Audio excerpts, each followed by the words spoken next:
ఈరోజు 10వ తరగతి తెలుగు వాచకంలోని 1వ పాఠమైన దానశీలము నుండి ఒక అద్భుతమైన ఘట్టాన్ని మనం తీసుకున్నాం. మహాకవి బొమ్మెర పోతనగారు రచించిన ఈ పాఠంలో 7వ పద్యమైన బ్రతుకవచ్చుగాక అనే పద్యం యొక్క సమగ్ర రూపాన్ని ఈరోజు మనం అన్వేషించబోతున్నాం. ఒకసారి మీరు ఆ పద్యాన్ని పాడి వినిపిస్తారా? తప్పకుండా. బలిచక్రవర్తి మనసులోని ఆ స్థిరత్వాన్ని పోతనగారి అక్షరాల కూర్పులో మనం చూడొచ్చు. పద్యం వినండి.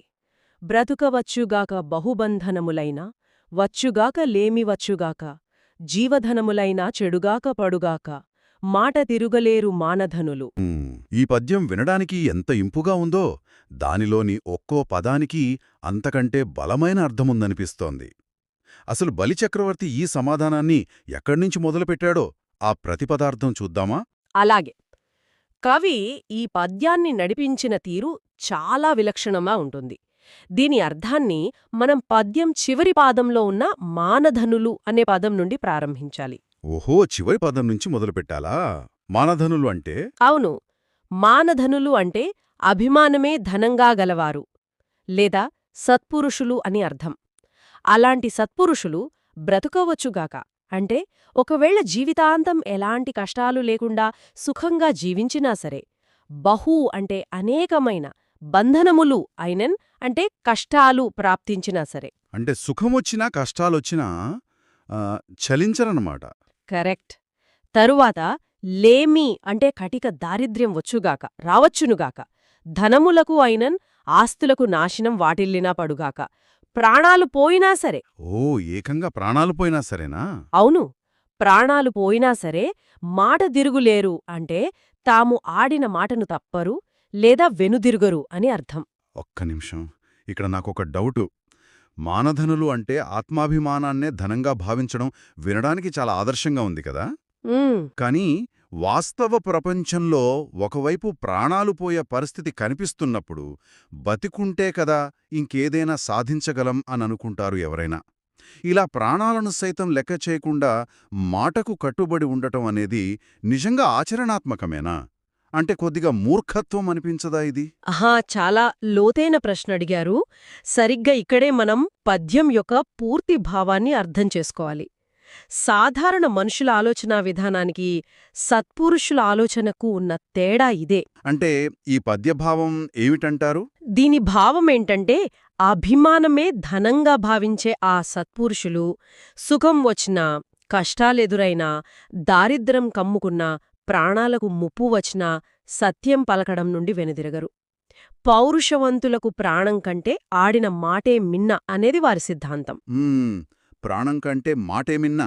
అవును, ఇది మూర్ఖత్వం కాదు, ఆత్మగౌరవం. నిజమే, ప్రాణం కంటే ఆడిన మాటే మిన్నా అనేది ఎంత బలమైన సిద్ధాంతం అసలు. భౌతికమైన శరీరం కన్నా క్యారెక్టర్కు ప్రాధాన్యత ఇవ్వటం అనేది గ్రేట్. సరే, మనం పర్యాయపదాలు నానార్థాలు కూడా చూద్దాం. పోతనగారు వాడిన పదాల వెనుక ఎంత భాషా సంపద ఉందో కదా. ఖచ్చితంగా.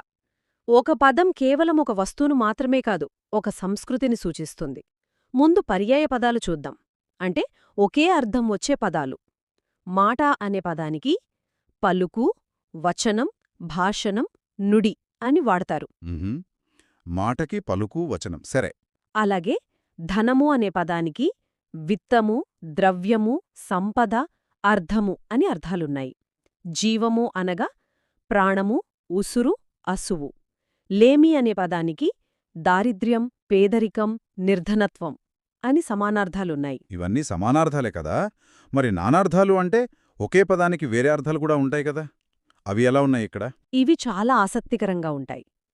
మాట అంటే పలుకు, పూచి, వంతు, ఒప్పందం, వార్త అనే అర్థాలతో పాటు నింద అనే అర్థం కూడా వస్తుంది. ధనము అంటే ఆస్తి, మూలధనము అనే కాకుండా ఒక లగ్నము అనే అర్థం కూడా ఉంది. ఒక్క నిమిషం, మాట అంటే నింద అనే అర్థం కూడా వస్తోందా? అవునవును. ఇక జీవము అనే పదానికి ప్రాణము, బ్రతుకు అనే వాటితో పాటు నీరు అనే నానార్థం కూడా వస్తుంది. వావ్! ఇక్కడ అసలు విషయమేంటంటే ఇది భలే ఆశ్చర్యంగా ఉంది. జీవము అనే పదానికి ప్రాణంతో పాటు నీరు అనే అర్థం రావడం చూస్తే మన ప్రాచీన నాగరికతలు నదుల చుట్టూ విస్తరించాయి కదా. కరెక్ట్. అందుకే నీరే ప్రాణమని వాళ్లు నమ్మడం వల్ల ఆ అర్థం వచ్చిండొచ్చు. అలాగే మాట అనే పదానికి నింద అనే అర్థం చూస్తే ఒక మాట ఇచ్చి నిలబెట్టుకోకపోతే ఆ మాటే మన మీద నిందగా మారుతుందన్నమాట. ఎంత అద్భుతం కదా! అక్షరాలా నిజం. భాష అనేది మనుషుల ఆలోచన పరిణామానికి అద్దం పడుతుంది. అందుకే ప్రకృతి వికృతులు మరియు వ్యుత్పత్త్యర్థాల గురించి కూడా మనం మాట్లాడుకోవాలి. ప్రకృతి వికృతులంటే సంస్కృత పదాలు సామాన్యుల వాడుకలోకి వచ్చేసరికి ఎలా రూపాంతరం చెందాయో చెప్పే ఒక ప్రాసెస్ కదా.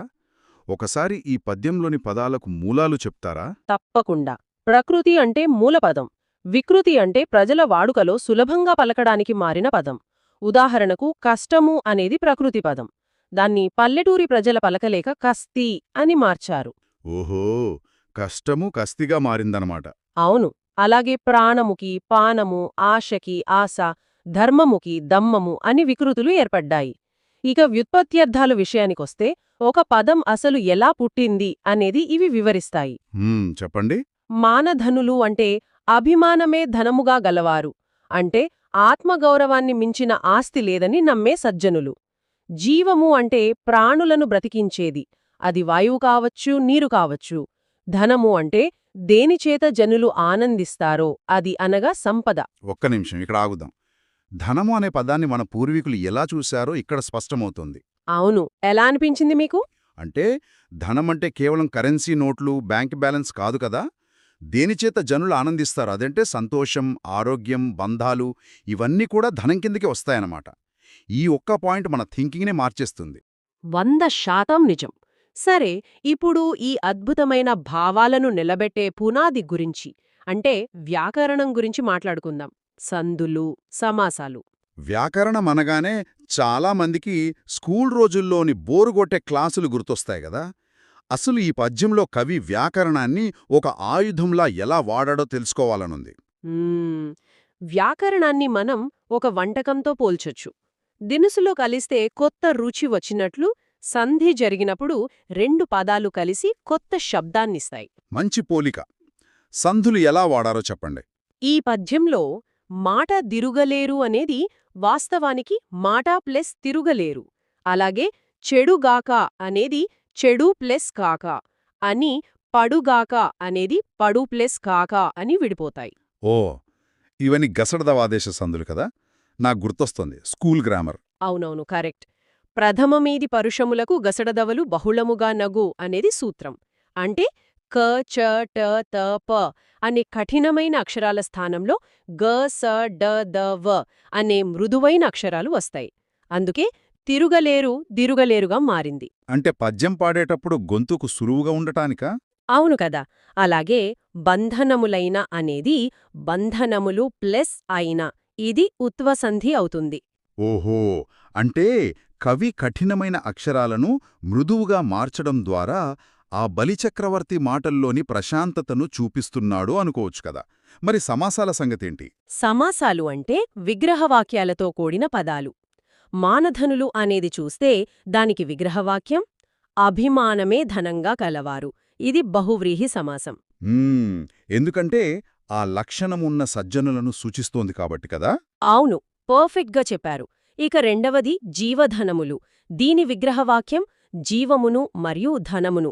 రెండు పదాలకు సమాన ప్రాధాన్యత ఉంది కాబట్టి ఇది ద్వంద్వ సమాసం. మూడవది బహుబంధనములు అంటే బహువైన బంధనములు. ఇది విశేషణపూర్వపద కర్మధారయ సమాసం. ఇక్కడ మీరు చెప్పిన ఈ జీవధనములు అనే ద్వంద్వ సమాసం చాలా ఆసక్తికరంగా ఉంది. ఎందుకని? ఎందుకంటే జీవము అంటే ప్రాణం, ధనము అంటే సంపద. ఈ రెండింటినీ కవి ఒకే త్రాసులో పెట్టి సమాన స్థాయిలో ఉంచారు. ఒక రాజుకు సంపద పోవడం ఎంత సాధారణమో ప్రాణం పోవడం కూడా అంతే అన్నట్లు బలి మాట్లాడుతున్నాడిక్కడ. ఈ వ్యాకరణం ద్వారానే కవి ఆ భావాన్ని తీసుకొచ్చాడు. వావ్! అవును, పోతనగారి ప్రతిభ అదే. ఈ వ్యాకరణం అనే పునాది మీద కవి అలంకారాలను కూడా భలే పేర్చారసలు. ఏ అలంకారం వాడారిందులో? ఈ పద్యంలో ప్రధానంగా వృత్యనుప్రాస అలంకారం కనిపిస్తోంది.